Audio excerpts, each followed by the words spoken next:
కన్యా రాశి వారికి 11వ తారీఖు ఫిబ్రవరి నెల 2025 నుండి 20వ తారీఖు ఫిబ్రవరి నెల 2025 వరకు గోచార ఫలితాలు ఏ విధంగా ఉంటాయి అనేటటువంటిది సశాస్త్రీయమైన పద్ధతిలో తెలుసుకునేటటువంటి ప్రయత్నం చేద్దాము. ఇక్కడ మనకి ఈ కన్యా రాశి వారికి ఏ నక్షత్రాలు ఈ కన్యా రాశిలోనికి వస్తాయి అనేటటువంటిది కనుక మనం తెలుసుకోవాలనుకుంటే ఇక్కడ మనకి ఉత్తరా నక్షత్రం 2, 3, 4 పాదాలు, ఉత్తరా నక్షత్రం 2, 3, 4 పాదాలు, హస్తా నక్షత్రం 4 పాదాలు, అంటే 1, 2, 3, 4 కూడా 4 పాదాలు కూడా, చిత్తా నక్షత్రం 1, 2 పాదాలు. ఈ పాదాల వారందరూ కూడా ఇక్కడ మీకు కన్యా రాశిలోనికి వస్తారు. ఈ కన్యా రాశి వారు ఇప్పుడు మీరు ఏ నక్షత్రంలో ఉన్నారో చూసుకున్నట్టయితే మీకే తెలిసిపోతుంది. అందుచేత మీకు ఈ కన్యా రాశి వారికి కనుక మనం తీసుకున్నట్టయితే ఫలితాలు ఏ విధంగా ఉంటాయంటే, జన్మంలో కేతువు అనుకూలమైన ఫలితాలు ఇవ్వజాలడు. అలాగే 5, 6 స్థానాలలో రవి యొక్క సంచారం జరుగుతోందండి.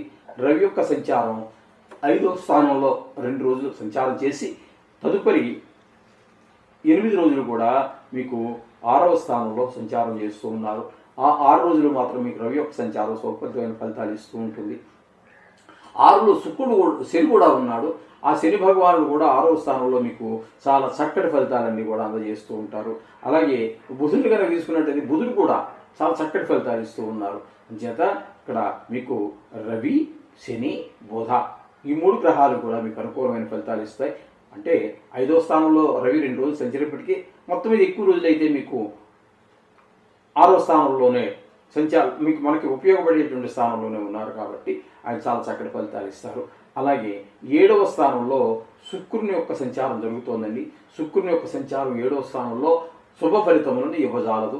అలాగే రాహు యొక్క ఫలితాలు కూడా 7వ స్థానంలో శుభ ఫలితాలు ఇవ్వదు. అలాగే భాగ్యస్థానంలో గురు యొక్క సంచారం జరుగుతున్నది. భాగ్యస్థానంలో గురు సంచారం చాలా మంచి ఫలితాలన్నీ చాలా మంచి ఫలితాలన్నీ ఇస్తుంది. అలాగే కుజుడు కూడా 10వ స్థానంలో ఉన్నప్పటికీ వక్రగతి కారణంగా 9వ స్థాన ఫలితాలు చెప్పుకున్నట్టయితే కుజుడు కూడా మనకి చాలా అనుకూలమైనటువంటి ఫలితాలన్నీ ఇస్తూ ఉన్నారు. ఈ విధమైన ఫలితాలన్నీ కూడా ఇస్తున్నారు. అయితే టోటల్గా చెప్పాల్సింది మనం చెప్పుకునేది ఏంటంటే, జన్మంలో కేతు అనుకూలమైన ఫలితాలు ఇవ్వడు. ఇక్కడ కొంచెం అనారోగ్య సమస్యలు తలెత్తే అవకాశం ఉంటుంది. ఏ పని చేద్దామన్నా మనసులో నిలకడ లేకపోవటము, ఇట్లాంటివన్నీ కూడా మనకి జన్మంలో కేతు సంచారం వల్ల జరుగుతున్నది. రవి 5వ స్థానంలో 2 రోజులు ఉపయోగపడకపోయినప్పటికీ 6వ స్థానంలో ఉన్నటువంటి బుధ, శని, రవి ఈ 3 గ్రహాలు కూడా మనకి అత్యంత అనుకూలమైనటువంటి సుఫలితాలు ఇస్తూ ఉన్నాయి. కారణంగా మనకి ఇక్కడ అప్పులు లేకపోవటము, ఆరోగ్యం బాగుండటము, రోగాలు ఏమీ లేకుండా ఉండటము, చక్కటి ఫలితాలన్నీ కూడా మీకు చేతికి డబ్బులు సమయానికి అందటము, ఆ డబ్బులు సద్వినియోగం అవటము, మీ బుద్ధి వికసించటము, ఇట్లాంటివన్నీ కూడా మనకి ఇక్కడ బుధ, రవి, శని 3 గ్రహాలు యోగిస్తూ ఉన్నాయి. అలాగే మనం తీసుకున్నట్టయితే 7వ స్థానంలో శుక్ర, రాహువులు 7వ స్థానంలో శుక్రుడు వల్ల మనకి ఏంటంటే కుటుంబంలో భార్యతోటి మనకి మాట పొందడం లేకపోవటము, మనం ఎవరితోటైనా కలిసి వ్యాపారం చేస్తూ ఉన్నట్టయితే భాగస్వామ్యంలో మీరు ఒక్కరే కాకుండా ఎవరినో 2, 3 కలుపుకొని చేస్తున్నారు, వారికి మనకి కూడా అభిప్రాయ భేదాలు రావటము, లేకపోతే వారి ఆలోచన ధోరణి వేరుగా మన ఆలోచన ధోరణిగా వేరుగా ఉండటం, ఇట్లాంటివన్నీ కూడా శుక్రుడు వల్ల మనకి మొత్తం మీద భార్యాభర్తల మధ్యన కూడా అనుకూలత కొంచెం తక్కువ ఉంటుంది, భాగస్వామ్యంతో కూడా. అలాగే రాహు వల్ల కూడా ఇవే ఫలితాలు ఇంచుమించుగా భార్యాభర్తల మధ్యన కొంచెం ఇబ్బందికరమైనటువంటి పరిస్థితులు ఏర్పడటం, ఇలాంటివన్నీ కూడా మనకి రాహు వల్ల కూడా ఏర్పడుతూ ఉన్నాయి. ఇకపోతే భాగ్యస్థానంలో గురు యొక్క సంచారం జరుగుతోంది. భాగ్యస్థానంలో గురు యొక్క సంచారం వల్ల పిల్లల అభివృద్ధి, గృహ సౌఖ్యం, వాహన సౌఖ్యం ఇట్లాంటివన్నీ కూడా చాలా చక్కటి ఫలితాలన్నీ ఏర్పడుతూ ఉంటాయి. పిల్లల విషయం కూడా మనం తీసుకోవచ్చు. అలాగే దేవుడి మీద భక్తి కూడా అపారంగా నిలబడుతూ ఉంటుంది మనం ఏ పని చేసినప్పటికీ. అలాగే కుజుడు యొక్క సంచారం కూడా మనకి ఇక్కడ 9వ స్థానంలో మనం చెప్పుకోవలసి ఉంటుంది. కుజుని యొక్క సంచారం ఆ భాగ్యస్థానంలో శుభ ఫలితములను ఇవ్వజాలడు. గురువు మాత్రం మంచి ఫలితాలు ఇస్తూ ఉన్నాడు, కానీ కుజుడు మాత్రం భాగ్యస్థానంలో శుభ ఫలితాలను ఇవ్వజాలడు. అందుచేత ఆయన అనుకూలత లేని కారణంగా కొంచెం కోపం పెరగటము, గాయాలు అవ్వటము, ఇట్లాంటివన్నీ కూడా జరిగే అవకాశం ఉంటుంది. కొంచెం కుజుడు తర్వాత ఆ విధంగా జాగ్రత్తగా ఉండవలసి ఉంటుంది. ఈ విధమైన ఫలితాలన్నీ కూడా ఈ గ్రహాల వల్ల వస్తుంది.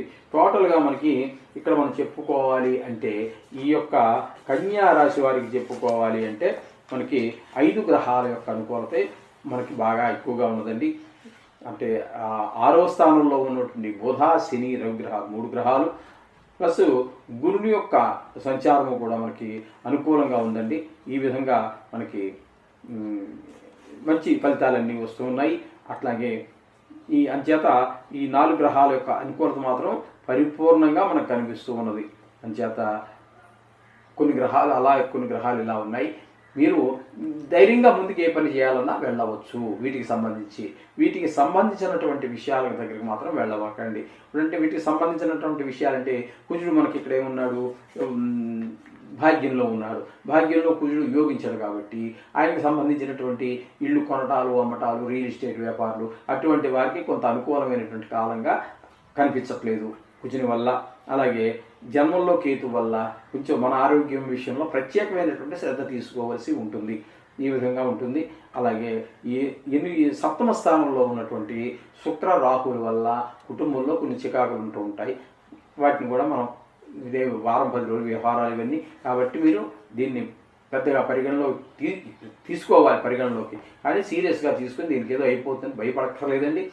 వారం 10 రోజులు ఎంత కళ్ళు మూసి తెరిచే లోపల అయిపోతుంది. ఇది కేవలం రాశిగతమైన ఫలితాలే, వ్యక్తిగతమైన ఫలితాలు వ్యక్తిగతమైన జాతకం కాదు. కాబట్టి మీరు రోజు మనం కొన్ని గ్రహాలు అనుకూలత ప్రతికూలత ఉండాలి కూడా. లేకపోతే ఇది అసాక్షాత్తు భగవంతుడే మానవుడిగా పుడితే అన్ని గ్రహాలు అనుకూలత ఉండదండి. అందుచేత మీరు ఈ మన రోజువారీ పూజా విధానంలో ఇది 2 నిమిషాలు నవగ్రహాలకు కేటాయించండి. అలాగే ఈ వారంలో ఈ 10 రోజుల్లో మనకి సంకటహర చతుర్థి 16వ తారీఖున వస్తుందండి. ఆ 16వ తారీఖున కూడా సంకటం అంటే కష్టం, ఆ కష్టాలన్నింటినీ హరించేటటువంటి వాడు ఆ గణపతి. కాబట్టి ఆ రోజున కొంచెం ఆ గణపతి సంకటహర చతుర్థి ఇంట్లో మీరు చేసుకున్నా సరే, లేదా గుళ్ళలో ఏదో రుసుము తీసుకుని చేస్తారు. మీకు రాకపోతే పూజలో పాల్గొండి. మీతో పాటు మీ కుటుంబ సభ్యుల యొక్క పేరు కూడా చెప్పుకోండి. వారికి కూడా ఏమైనా ఈ గ్రహ దోషాలు, సంకటాలు, కష్టాలు అవి ఉన్నట్టయితే అవి కూడా నిర్మూలింపబడతాయి. ఏమాత్రం సందేహం లేదు. అందులో కూడా భాగస్వామి కాండి. శోభం భూయాత్.